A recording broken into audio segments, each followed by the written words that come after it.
Hello student, आज की इस वीडियो में आपका स्वागत है। आज मैं इस वीडियो में आपके लिए लाई हूँ एनसीईआरटी हिंदी पाठ पुस्तक क्षितिज भाग 2 यानी क्लास 10 का लेसन नंबर 1, जिसका नाम बच्चों नेताजी का चश्मा। इसके नेताजी का चश्मा कहानी का हमने इसके कुछ भाग फर्स्ट पार्ट में पढ़ा है और इसके कुछ भाग हमने सेकंड पार्ट में पढ़ा। आइए और इसके कहानी कुछ भाग हम थर्ड पार्ट में पढ़ते हैं। हवलदार साहब को पान द्वारा एक देशभक्त का इस तरह मजाक उड़ाया जाना अच्छा नहीं लगा। मुड़कर देखा तो वह अवाक रह गए। बच्चों, जब हवलदार साहब पान वाले से पूछते हैं कि यह कैप्टन चश्मे वाला जो है वो नेताजी का साथी है या आज़ाद हिंद फौज का भूतपूर्व सिपाही है, तो पान वाला बच्चों उस कैप्टन का मजाक उड़ाता है। कहता है कि क्या वह लंगड़ा जाएगा फौज में? पागल हैं आप, उसको कहीं फोटो छपवा दीजिए।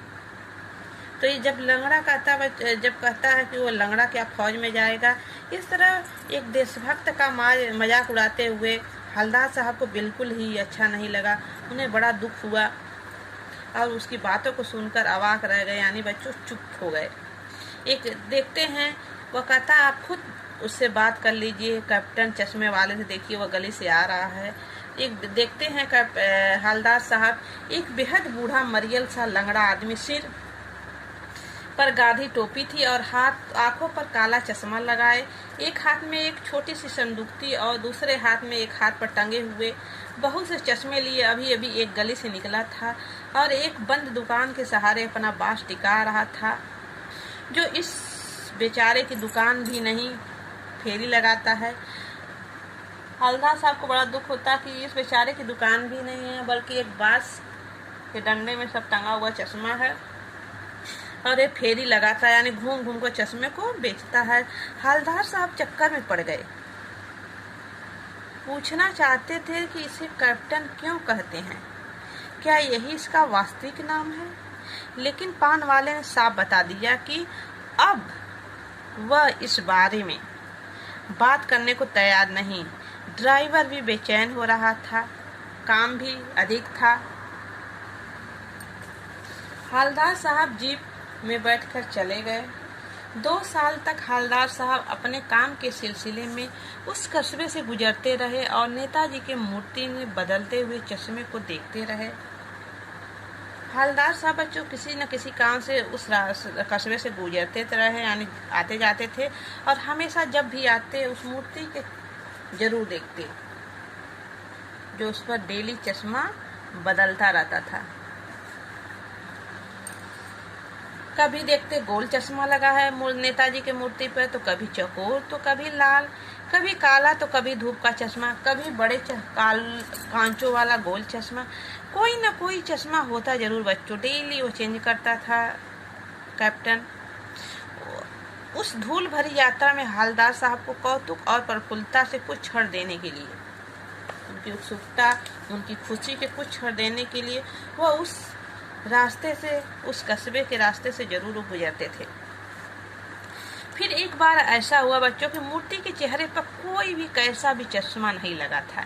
एक बार जब वो उस कस्बे से गुजर रहे थे हवलदार साहब, तो देखते हैं क्या बच्चों कि जो प्रतिदिन का बदलने वाला चश्मा, आज उस मूर्ति, नेताजी की मूर्ति पर कोई भी चश्मा नहीं है। उस दिन पान की दुकान भी बंद थी, चौराहे की अधिकांश दुकानें बंद थी। अगली बार मूर्ति की आंखों पर चश्मा नहीं था। हवलदार साहब ने पान खाया और धीरे से पान वाले से पूछा, क्यों भाई, क्या बात है, आज तुम्हारे नेताजी के आंखों पर चश्मा नहीं है, क्यों? बहुत आश्चर्य हो जाता है उनको बच्चों कि आखिर जो प्रतिदिन उनके चश्मे को बदलता था, आज उनके आंखों पर चश्मा क्यों नहीं है। पान वाला बच्चों उदास हो गया। उसके पीछे मुड़कर मुंह का पान नीचे थूका और सिर झुकाकर अपनी धोती के शीशे आंखें पोंछते हुए बोला, ध साहब, कैप्टन तो मर गया। कैप्टन के मरने से पान वाले को भी बच्चों पान वाले को भी बहुत दुख हुआ। पहले तो लंगड़ा करता था, लेकिन जब वो मर गया तो उसको भी बहुत ही दुख हुआ। इसलिए वो आंखों से उसके आंसू निकल गए और अपनी धोती से आँख को पोंछता हुआ कहता है, कि कैप्टन तो मर गया साहब, और कुछ नहीं पूछ पाए हवलदार साहब। इसके आगे जब वो सुनते हैं कि कैप्टन जो चश्मे वाला डेली जो देशभक्त था, नेताजी के चश्मे को रोज बदलता था, वह मर गया, तो कुछ बोले नहीं, चुप हो गए। फिर पान के पैसे चुकाकर, यानी चुकाना नहीं बच्चों, पान के पैसे को देकर जीप में आ बैठे और रवाना हो गए, यानी चले गए। बार बार सोचते होंगे क्या होगा उस कौम का जो देश की खातिर घर गृहस्थी, जवानी, जिंदगी सब कुछ होम देने पर भी हंसती है और अपने लिए बिकने के मौके भी ढूंढती है। सोच रहे हैं कि क्या होगा इस कौम का, कौम यानी बच्चों इस देश का क्या होगा जो देश अपने देश की खातिर सब कुछ गंवा देते हैं, जो बॉर्डर पर जाते हैं और अपने देश के लिए अपने घर गृहस्थी सब कुछ, जो देशभक्त होते हैं जो बॉर्डर पर जाते हैं, जो सब कुछ गंवा देते हैं, दुखी हो गए। 15 दिन बाद फिर उसी कस्बे से गुजरे। कौन गुजरे? हवलदार साहब। फिर 15 दिन बाद उस कस्बे से गुजरते हैं। कस्बे में घुसने से पहले ही उन्होंने ख्याल आया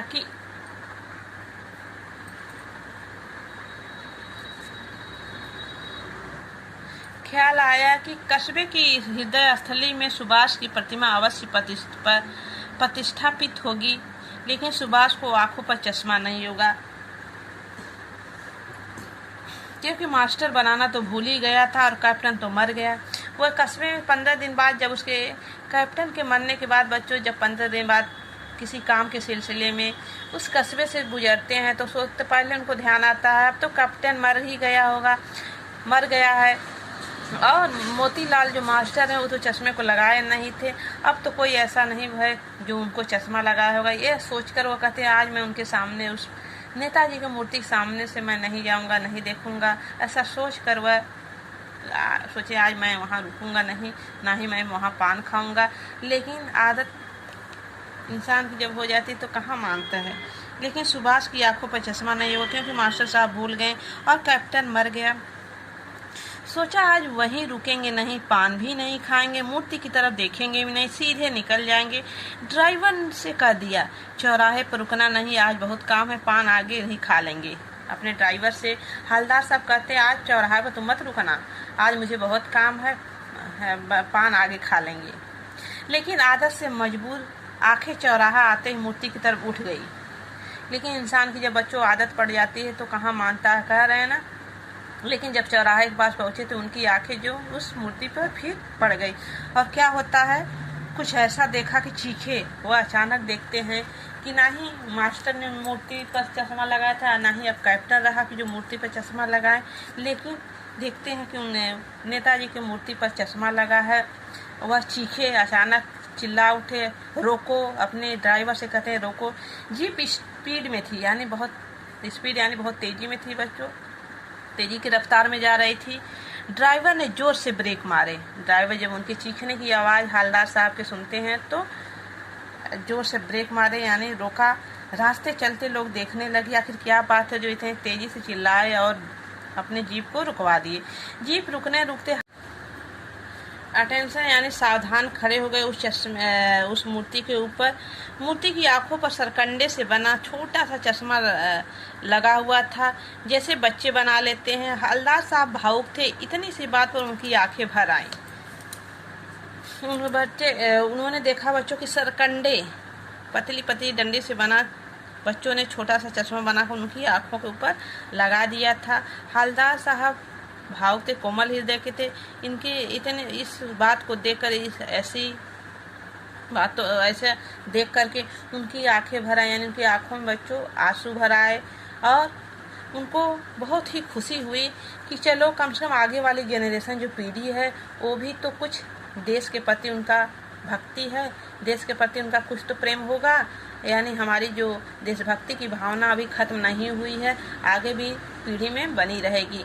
जो अब तक बड़े थे, अब छोटे बच्चे भी, यही बच्चे आगे निकलेंगे तो हमारी जो पीढ़ी दर पीढ़ी देश के लोगों के प्रति जो भावना है, जो अपने देश के प्रति प्राणों का त्याग कर दिए, उनका सम्मान करने की जो भावना है वो अभी बरकरार रहेगी, अभी खत्म नहीं होगी। यहीं से बच्चों ये कहानी खत्म होती है।